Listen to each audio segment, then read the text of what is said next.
Day 55. And this morning, Savannah Guthrie said something that no one expected to hear. She is going back to work. On Monday, April 6th, Savannah Guthrie will return to Studio 1E at Rockefeller Center. She will sit back down at the anchor desk of the Today Show.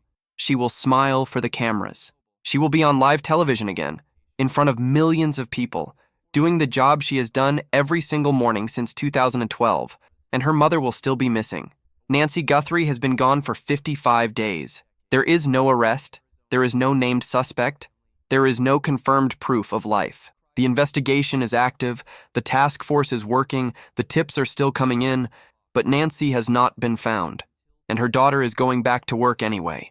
That decision, and everything Savannah said about it this morning in the final part of her 3-part interview with Hoda Kotb, is what this video is about. Because it tells you something profound about where this family is right now. Not defeated, not silent, not broken, but choosing, deliberately and painfully, to keep going. Choosing to face the cameras again. Choosing to show up. Choosing to smile even when the person who first taught her how to smile is nowhere to be found. This is Forensic Disconnect, and this is Day 55. Before we go any further, if you're new here, subscribe and hit the notification bell. We cover the Nancy Guthrie case every single day as it develops, every detail, every update, every development. We have been here since the beginning of this case, and we are not going anywhere. Every morning we search for new information. Every evening we put it into context. Subscribe so you don't miss a single update. This case is moving. Slowly, painfully, but it is moving. And when the breakthrough comes, you will want to be here for it. Now, let's talk about what happened today. And to understand why today matters, we need to go back. Not just to yesterday, not just to the beginning of this week, but to the very beginning. Because the story of Day 55 is not just about Savannah going back to work. It is about who taught her how to keep going in the first place. And that person is Nancy. Nancy Guthrie is 84 years old. She was born Nancy Long. She built a life in Tucson, Arizona, that was rooted in 3 things above everything else: faith, family, and community. She worked at the University of Arizona for years, touching public health, education, and journalism in ways that people who worked alongside her are still talking about today. One of her colleagues, Jacqueline Sharkey, described her as a quiet leader, effective without ever working at it. The kind of person whose influence ran deeper than her title suggested. Not the loudest person in any room, but often the most important one. She once mounted a paper campaign, before the internet, before online petitions, before any of the tools that make that kind of effort easy, to save the University of Arizona's Poison Information Center from being shut down. She collected over 20,000 handwritten signatures, by hand, door to door, neighbor to neighbor. The center survived. It has been credited with helping countless people in the years since. That is who Nancy Guthrie is. Not a statistic, not a headline. A woman who showed up, who worked quietly, who built things that lasted. She raised 3 children largely alone after her husband died. She buried a spouse and kept going. She watched her daughter become one of the most recognizable journalists in the country and remained, by all accounts, the same quiet, faithful, grounded woman she had always been. She attended church virtually with friends. She had dinner with her family on Saturday evenings. She lived in the house she loved in the Catalina foothills, and she was happy there. And then, in the early hours of February 1st, 2026, someone took her from that house. Someone who had planned it. Someone who had watched. Someone who knew exactly what they were doing. She is also a woman who knows what it means to survive loss. When her husband Charles died suddenly of a heart attack at the age of 49, Nancy was left to raise 3 children alone. Savannah was 16. Annie and Cameron were young too. And Nancy did not collapse. She did not disappear into her grief. She kept going. She kept showing up for her children. She kept her faith. She kept her home. She built the foundation that her family is now standing on. The same foundation that is holding Savannah upright right now, 55 days into the worst experience of her life. Think about that.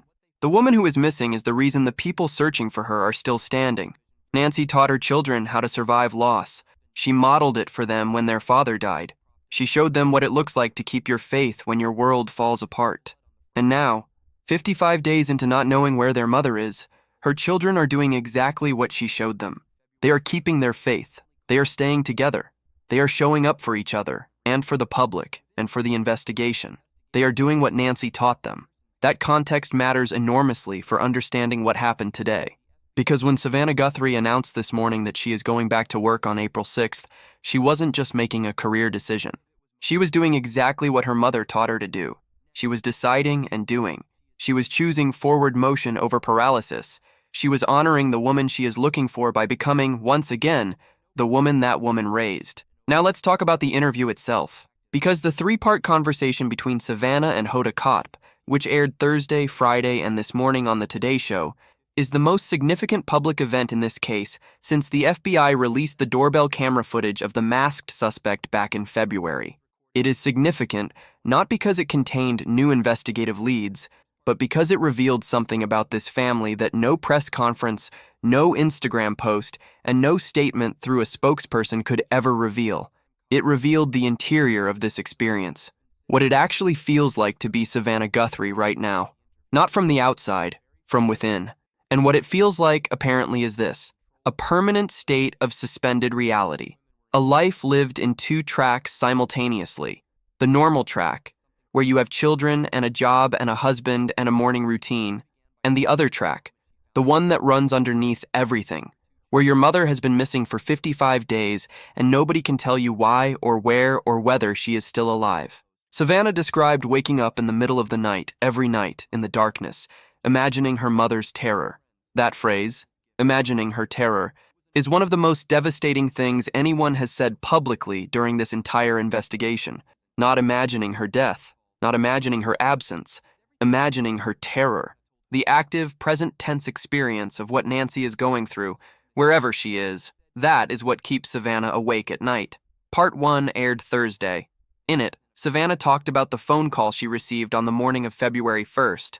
Her sister Annie called. Savannah was at the home of Today Show colleague Carson Daly, where she had been spending time with her two children, Vale, 11, and Charlie, 9, while her husband Mike Feldman was on a golf trip with friends, a Christmas gift she had given him. It was a Sunday morning. It was the kind of Sunday that has no reason to be different from any other Sunday, right up until it is. The call came. Annie said, "Mom's missing." And Savannah said, "What? What are you talking about?" And Annie said, "She's gone." And she was in a panic. I was in a panic. In those first moments, Savannah said, the family's first instinct was medical. Nancy had been living with significant back pain. Her mobility was severely limited. She could not walk 50 yards by herself. She had a heart condition. She was dependent on daily medication. Their first thought was that something had happened to her in the night, that she had fallen, that paramedics had come, that she had been taken to a hospital. The back doors of the house were propped open, which seemed consistent with that theory. Maybe the paramedics had come through the back. Maybe there was a medical explanation. Maybe this was still something that could be fixed with a phone call to the right hospital. But then they looked more carefully. Nancy's phone was inside the house. Her purse was inside the house. Her car keys were inside the house. The Ring camera had been yanked off the wall, and there was blood on the front step. That blood was later confirmed by forensic testing to belong to Nancy Guthrie. The medical theory evaporated in an instant, and in its place came something far darker, something that the family had been trying not to think, right up until the moment they couldn't avoid thinking it anymore. Savannah's brother Cameron, whom she described as brilliant with a military background and a clarity of thinking that cuts through noise even in moments of extreme stress, was on the phone. And even before he had seen anything, even before he had arrived at the house, he knew. He said, "I think she's been kidnapped for ransom." And Savannah said, "What? Why? What?"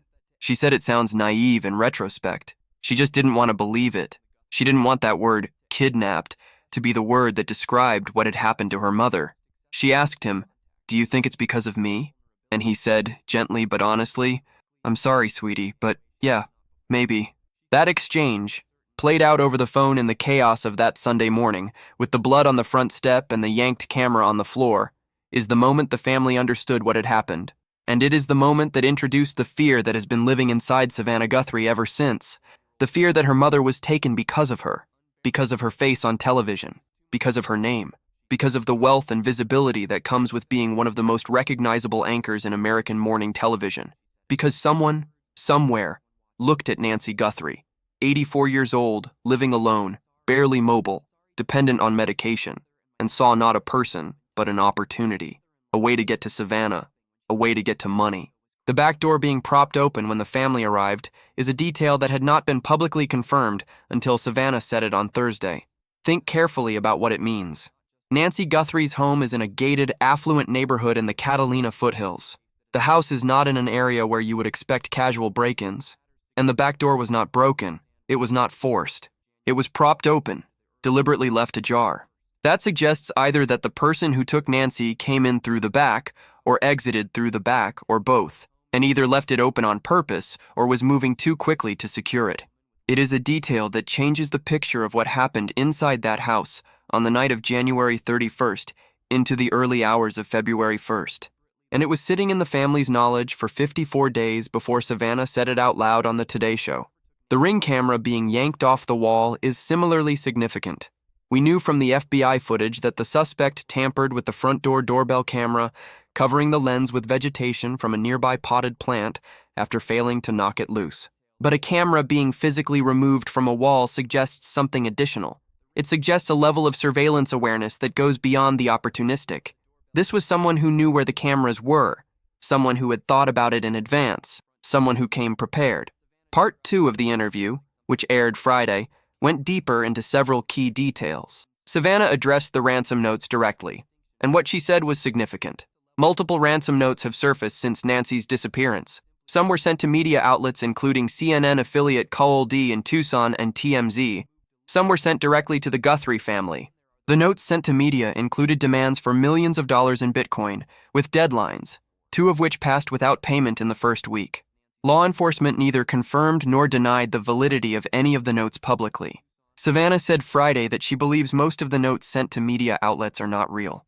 She believes they were sent by people trying to exploit the situation, people who looked at this family's pain and decided to add to it, people who saw a desperate family willing to pay and decided to try to capitalize on that desperation. She said about those people, a person who would send a fake ransom note to a family in pain really has to look deeply at themselves. That sentence, quiet, measured, devastatingly precise, says more about Savannah Guthrie's character than almost anything else she said in 3 days of interviews. She did not curse those people. She did not wish them harm. She held up a mirror and asked them to look at who they are. But the notes sent directly to her family, the ones that she and her siblings received and responded to via social media in the first week, the ones that prompted the video in which Savannah said, "We received your message, and we are ready to listen." The ones that were specific enough about Nancy's clothing and about damage inside the house that the family took them seriously. Those, she believes, are real. She said, "I tend to believe those are real." That is one of the most important things Savannah has said publicly about the evidence in this case. Because if those notes are genuine, it means that whoever took Nancy was attempting to negotiate. They wanted money. They had a plan. They were in contact with the family in the first week, which means that at some point in early February, a line of communication existed between this family and the person or people holding Nancy, a line that, for reasons that are not publicly known, went silent. What happened to that line of communication? Why did it go silent? Did the family and law enforcement decide not to respond? Did the kidnappers stop reaching out? Did something happen to Nancy that made further negotiation impossible? These are questions that the investigation has not answered publicly. They are questions that may be at the very heart of where this case goes next. Savannah also addressed, on Friday, the cruelty of online speculation about her family's involvement. From the very early days of the investigation, social media was flooded with theories that someone in the Guthrie family, Annie, Cameron, Tommaso Cioni, Savannah herself, had something to do with Nancy's disappearance. This kind of speculation happens in almost every high-profile missing persons case. The people closest to the victim become suspects in the court of public opinion, often without any evidence whatsoever, often simply because they are the most visible people connected to the case. It is a pattern as predictable as it is painful. Savannah called it unbearable. She said it piles pain upon pain. She said there are no words for what it is like to be grieving your missing mother while also being accused of causing her to go missing. And then she said something that shut the conversation down completely. No one took better care of her mother than her sister Annie and Annie's husband Tommaso. No one. They were the ones who had dinner with her every Saturday. They were the ones who lived closest to her. They were the ones who drove her home that night. And the suggestion that any of them were involved in what happened to Nancy is not just wrong. It is a cruelty on top of a cruelty. Authorities have cleared the entire family. The sheriff has stated publicly that the family are victims, not suspects. The FBI has confirmed the same. But the whisper campaign existed regardless, and it cost this family something, on top of everything else they were already carrying. And then there was the moment from Thursday that stopped everyone, the moment that is going to be replayed and referenced for as long as this case is discussed. The moment that, in 2 sentences, captured everything this family has been living through for 55 days. Savannah, through tears, looking directly at Hoda Kotb, said, "Which is too much to bear. To think that I brought this to her bedside, that it's because of me." And then she said it directly. "I'm so sorry, Mommy. I'm so sorry. I'm sorry to my sister and my brother and my kids and my nephew and Tommy, my brother-in-law. I'm so sorry. If it is me, I'm so sorry." A woman apologizing on national television to her missing mother for the possibility that her professional success made that mother a kidnapping target. That is what 55 days of not knowing does to a person. That is what limbo looks like from the inside. Not anger, not accusations, but a woman turning the weight of the entire situation inward and asking herself whether it is her fault. It is not her fault. Let that be stated clearly. If Nancy Guthrie was targeted because of her daughter's fame and wealth, the responsibility for that lies entirely with the person or people who made that decision and acted on it. Not with Savannah, not with her career, not with her face on television every morning. The decision to target an elderly woman, to enter her home in the middle of the night, to take her against her will without her medication or her shoes, that decision belongs to whoever made it, completely and entirely. Savannah Guthrie is not responsible for being famous, and she is not responsible for what someone chose to do with that knowledge. But the fact that she is asking herself that question, privately, nightly, and now publicly, tells you everything about the kind of person she is and the kind of weight she has been carrying for 55 days. It tells you that the person going back to work on April 6th is not the same person who sat at that anchor desk on January 30th. She said so herself. She said, "I'm not going to be the same." And then she quoted something. Maybe it's like that old poem, "More beautiful in the broken places." She is going back broken in places she wasn't broken before. And she is going back anyway. Now, part 3, this morning. And the tone shifted. Not because the pain was gone. It wasn't. Not because the case had been resolved. It hasn't. Not because someone had been arrested or Nancy had been found or any of the questions that have been unanswered for 55 days had suddenly found answers. None of that happened. The tone shifted because Savannah Guthrie made a decision, a deliberate, considered, painful decision, and she announced it on national television this morning. And she explained, in language that was both deeply personal and strangely universal, exactly why she is going back to work on April 6th. And she is going back not in spite of everything that has happened, but in some sense because of it. She talked about her Today Show colleagues as family. She said that when times are hard, you want to be with your family. She said she can't come back and try to be someone she isn't. She said she doesn't know if she'll belong anymore. That phrase is worth sitting with for a moment because it reveals something true about what major trauma does to a person's sense of place. She has been sitting in Arizona for most of the past 2 months in the middle of a crisis, surrounded by the physical evidence of something terrible. The idea of walking back into a television studio and doing morning news, the weather, the headlines, the celebrity interviews, the cooking segments, must feel, on some level, like walking into a world that no longer fits the person she has become. But she said she wants to try. And then she said the thing that the headlines are already running with. "My joy will be my protest." That phrase, "my joy will be my protest," is remarkable. It is the kind of language that comes from a very specific place, and it is worth unpacking carefully. Because it is not just a beautiful sentence, it is a statement of strategy.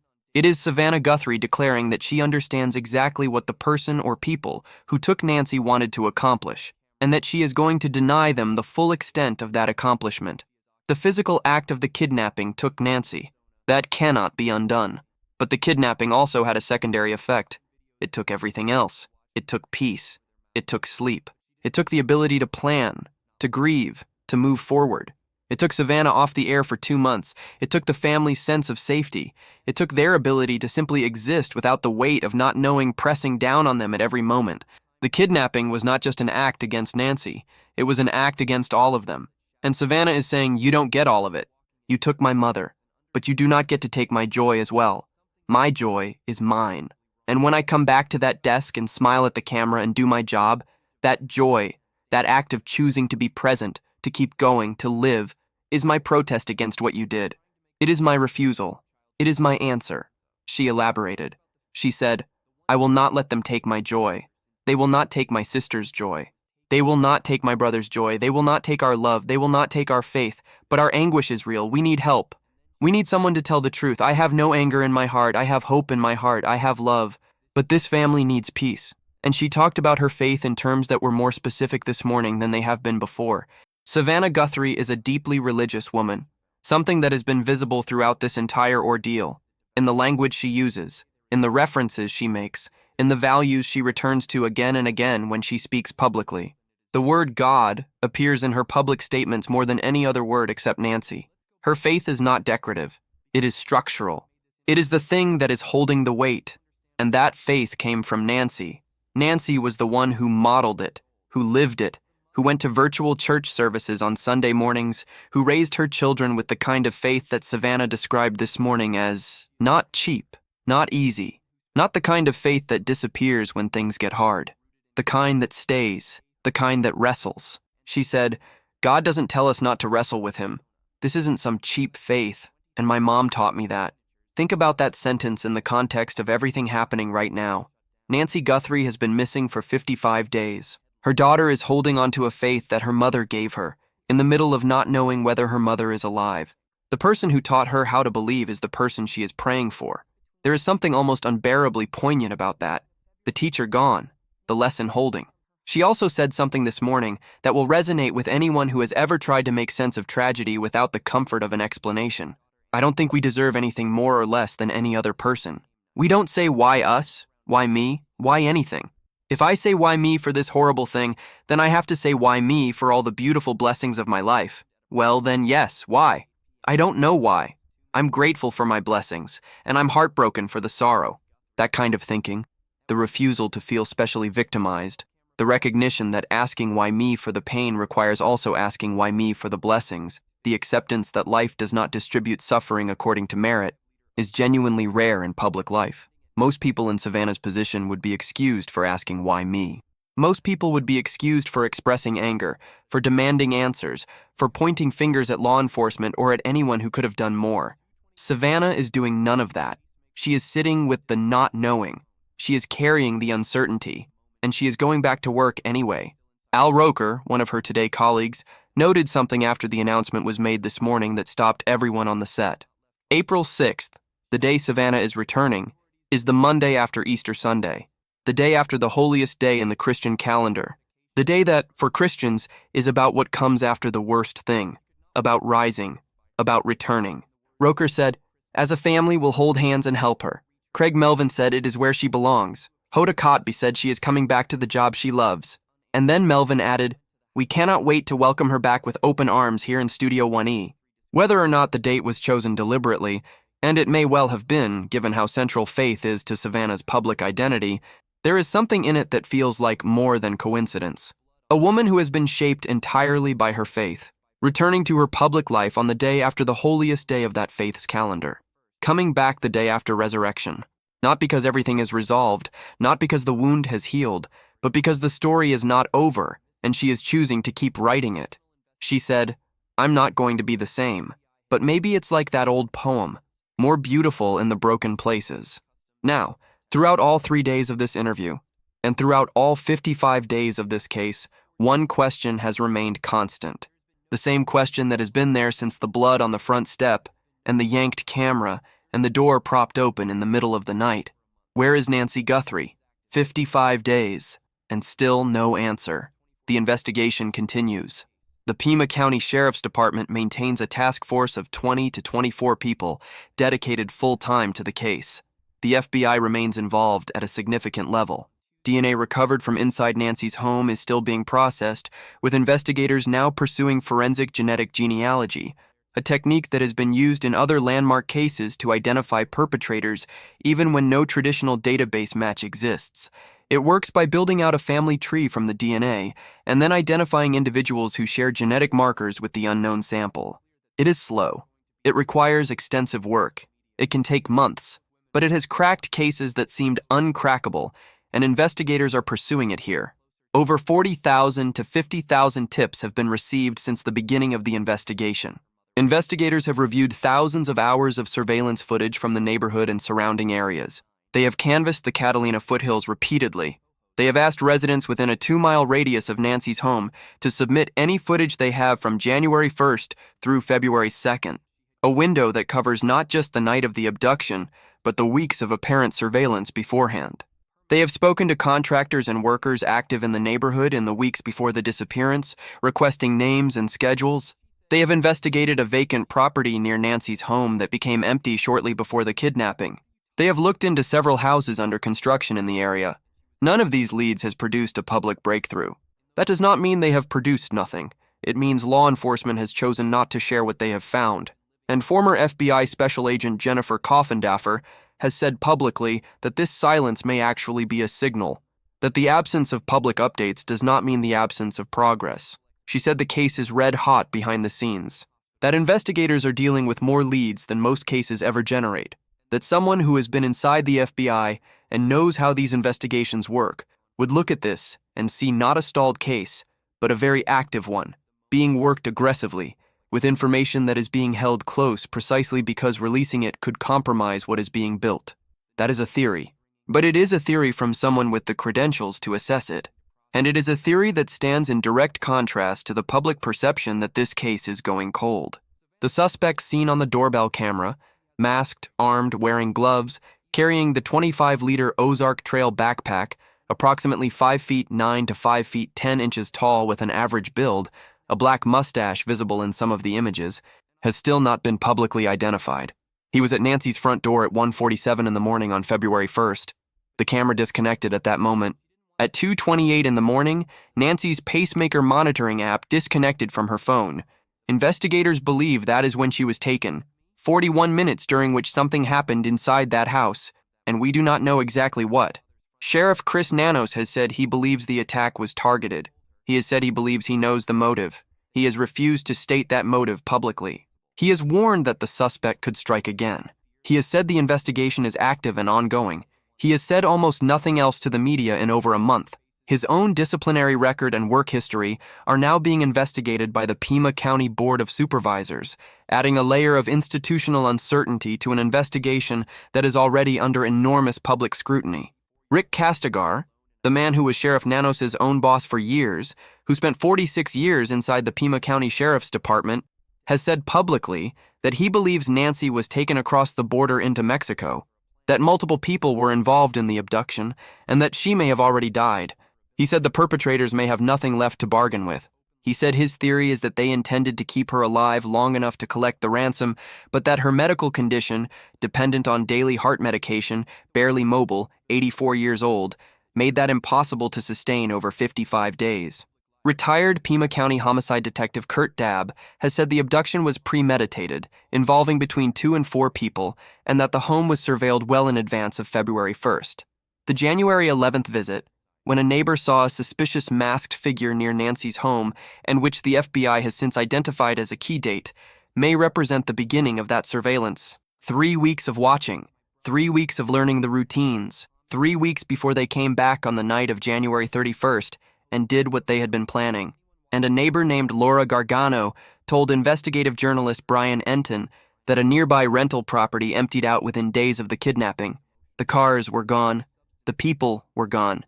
She reported it to authorities. No public update on that lead has been given. Whether it is connected to the investigation, whether it has been ruled out or is still being looked at, is not known. But it sits there as one of the details that the public is aware of and law enforcement has not addressed. None of the expert theories are confirmed facts. They are the assessments of experienced law enforcement professionals who are watching this case from the outside and offering their best read of the evidence that is publicly available. What is confirmed is this: 55 days have passed. No one has been arrested. Nancy has not been found. And someone, somewhere, knows something. That is what Savannah said this morning, with a kind of quiet desperation that was somehow more affecting than any of the tears from the first 2 days. How can someone vanish without a trace? How? Someone knows something. Even if that something is that someone has been acting strange for the last 7 or 8 weeks. Even if it's just that someone's behavior changed. Even if someone noticed something and put it aside because it seemed too small to matter, somebody knows. And maybe somebody's afraid, and I understand that. But our hearts are in agony. We can't breathe, we can't live, we can't go on. We can't be in peace. We can't go forward. We have to know what happened to her. We have to know what happened to her. That is the center of everything. Not the reward money. Not the investigation updates. Not the theories about Mexico or multiple suspects or forensic genealogy or vacant properties. At the center of this, underneath all of it, is a family that cannot move, cannot grieve, cannot heal, cannot breathe properly, because they do not know what happened to the person they love most. Grief requires a fact to grieve. Hope requires a possibility to hold on to. And this family has been living for 55 days in the space between those two things, with no solid ground under their feet. And in 10 days, Savannah Guthrie is going to walk into Studio 1E at Rockefeller Center and sit down at the anchor desk of the Today Show. She is going to be on television in front of millions of people. She is going to smile. She said so. She said when she does, it will be real. And Nancy Guthrie will still be out there somewhere, waiting to be found, waiting for the tip that breaks it open, waiting for the person who knows something to decide that the family's agony matters more than whatever it is that's keeping them quiet. Savannah also said something this morning that has not gotten as much attention as some of her other statements, but that matters enormously for understanding what she believes the next chapter of this case looks like. She said, "Being on Today is part of my purpose right now, not just personally, not just emotionally, part of my purpose. She is not going back to work and leaving Nancy behind. She is going back to work and bringing Nancy with her. Every morning she is on that desk, every morning she is in front of that camera, she is a reminder to the audience, to the public, to anyone who might be sitting on a piece of information. Nancy Guthrie is still missing. The story is not over. Someone knows something. That is the platform she is returning to, and she intends to use it." In yesterday's video, we also talked about Cameron Guthrie, Savannah's brother, the one she described as brilliant, the one who knew immediately on the morning of February 1st that his mother had been kidnapped for ransom. He posted a new video on Instagram. He spoke directly to whoever is holding Nancy. "Whoever is out there holding our mother," he said, "we want to hear from you." It is the same message the siblings have been sending since the very first week. The line is open. We are listening. Just bring her home. That message is still being sent on day 55. The family has not given up. The family has not gone quiet. The family is still standing in front of the cameras, still making appeals, still fighting in every way available to them. And now their most public member is going back to the most public platform available to her. Not to move on, not to close a chapter, but to use the only tool she has left, her presence, her voice, her platform, to keep this case alive for as long as it takes. The memorial outside Nancy's home in the Catalina foothills continues to grow. Yellow ribbons, yellow flowers, handwritten notes from people all over the country who found this case and couldn't look away. People from Bend, Oregon, from New York City, from Scotland, from Mexico. People who have never met Nancy Guthrie and never will, but who feel somehow the weight of her absence, the injustice of it. The specific cruelty of taking an 84-year-old woman from her home in the middle of the night, in her pajamas, without her shoes, without her medication, and leaving her family in a limbo with no end in sight. That memorial is not going to shrink on April 6th when Savannah goes back to work. If anything, it may grow. Because the act of going back is itself a statement, a refusal to let the public forget, a signal that the family is still here, still fighting, still believing that Nancy can come home. My joy will be my protest. If you have any information, anything at all, no detail too small, please contact the FBI tip line right now. 1-800-CALL-FBI. That is 1-800-225-5324. You can also submit tips online at tips.fbi.gov. Tips can be completely anonymous.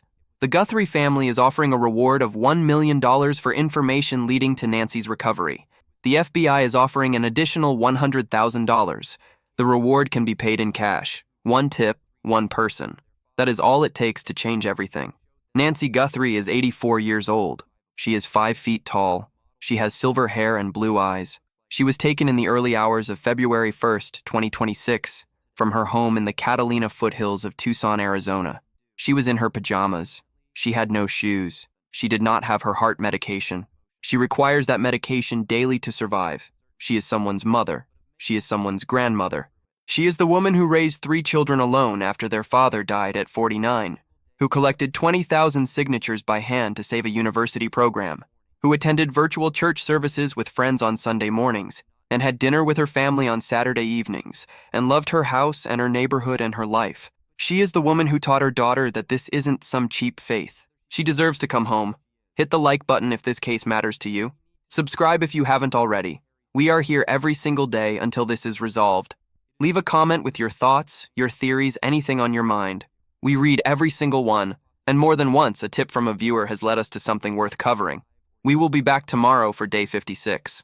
Because Nancy Guthrie deserves to have people paying attention, and because somewhere out there someone knows where she is.